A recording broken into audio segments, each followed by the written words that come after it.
পিকলুকে সাথে নিয়ে রানী ফিরছে অনিশার মুখোশ খুলতে। সম্পূর্ণ জানতে ভিডিওটিতে একটি লাইক করে প্রথম থেকেই দেখতে থাকো। গল্পের শুরুতেই দেখা যায় অনিশা এই কুকীর্তিটা করেছে সেটা কাউকে জানান দিতে চায় না। তার জন্য অনিশা যেই ড্রেসটা পরেছিল সেই ড্রেসটা তাড়াতাড়ি করে খুলে শাড়ি পরে নেয়, আর তারপর সেই ড্রেসটা নিজের ঘরেই পুড়িয়ে দেয় যাতে আর কোনো প্রমাণ না থাকে।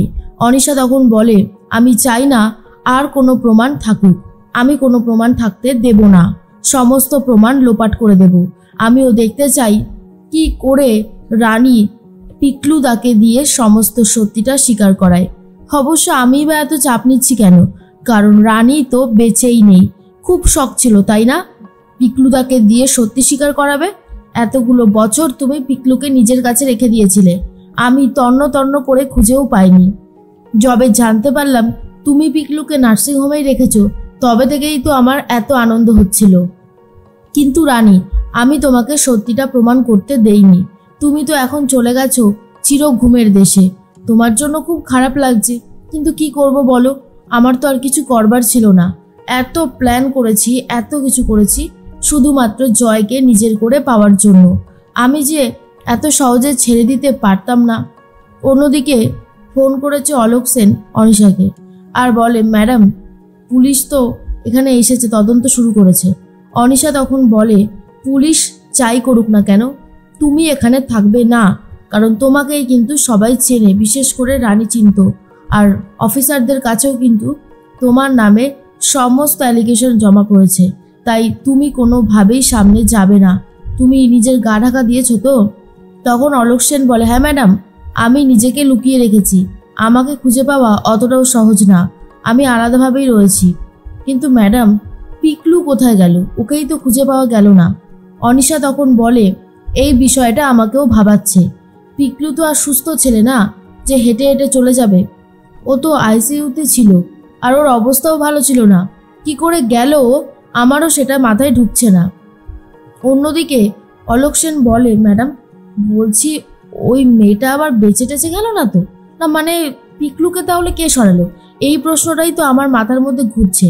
অনিশা বলে, যেই রকম বিস্ফোরণটা হয়েছে সেখানে কারোর বেঁচে থাকাটা একেবারে অসম্ভব ব্যাপার। হতে পারে অন্যরকমই কিছু হয়েছে, রানী হয়তো কাউকে দায়িত্ব দিয়ে গিয়েছিল, সেই হয়তো পিকলুকে সরিয়েছে। আমার এটাই মনে হচ্ছে, ওই বিস্ফোরণে রানীর বেঁচে থাকার কোনো চান্স নেই, আমি এটা খুব ভালো মতন জানি। এর মধ্যেই অনিশা মনে মনে ভাবে, জয় আমায় ক্ষমা করে দিস, কি করব বল, তোকে পাওয়ার জন্যই তো আমাকে এত নাটক করতে হলো। তুই যদি ভালোভাবে আমাকে মেনে নিতিস তাহলে তো আর আমাকে এত কাঠখড় পোড়াতে হতো না। আমি সরি জয়, আমি তোর সাথে এরকমটা করতে চাইনি, বিশ্বাস কর। এর মধ্যেই অলোক সেন ফোনটা রেখে দেয় আর অনিশা বলে দেয় 24 ঘন্টা যেন তোমার ছেলেপেলেরা গেটের কাছে পাহারা দেয়। অলোক সেন বলে, ইয়েস ম্যাডাম।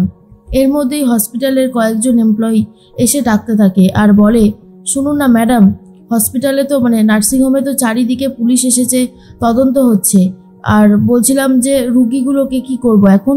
অনিশা তখন বলে, ওই পাশেই যাদের বেড ছিল তাদেরকে একটু সরিয়ে নিয়ে যাও, বাকিটা দেখছি কি করা যায়।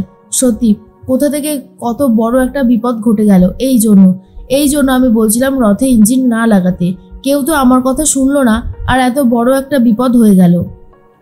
দুর্জয় আস্তে আস্তে এগিয়ে আসতে থাকে আর মনে মনে ভাবতে থাকে রানীর সাথে পুরনো কাটানো কিছু সুন্দর সুন্দর মুহূর্তগুলোর কথা, আর খুবই কান্নাকাটি করছে।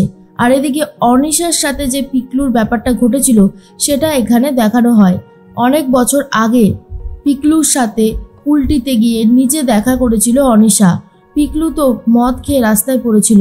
অনিশা গিয়ে পিকলুকে ডেকে তোলে আর বলে, পিকলু আমি খুব ভালো মতন জানি, আমি কুলটিতে এসে খোঁজ নিয়েছিলাম যে তুমি রানীকে খুব ভালোবাসো, রানীকে পাওনি বদলা নিতে ইচ্ছে করে না। আমি তোমার মার কাছ থেকে শুনেছি তুমি তো অনেক কিছু করেছিলে রানীকে পাওয়ার জন্য। পিকলু ব্যাপারটাকে ছেড়েই দিয়েছিল আর বলেছিল যে না, আমি আর ওর সংসার ভেঙে কি বা করবো, আমার আর ওকে চাই না।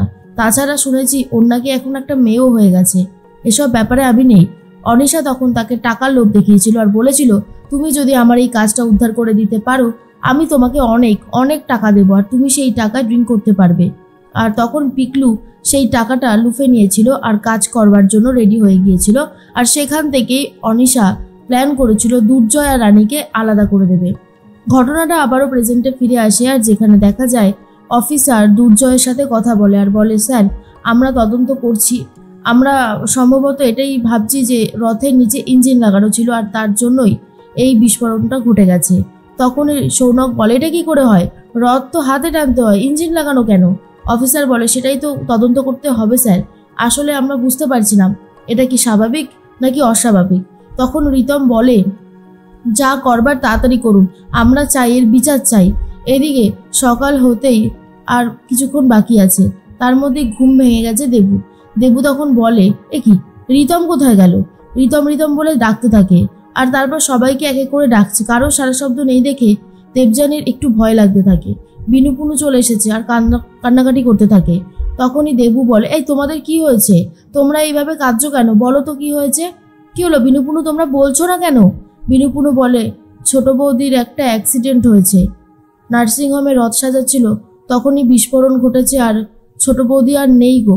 আর এটা শোনার পরেই দেবুর অবস্থা খুবই খারাপ হয়ে যায়।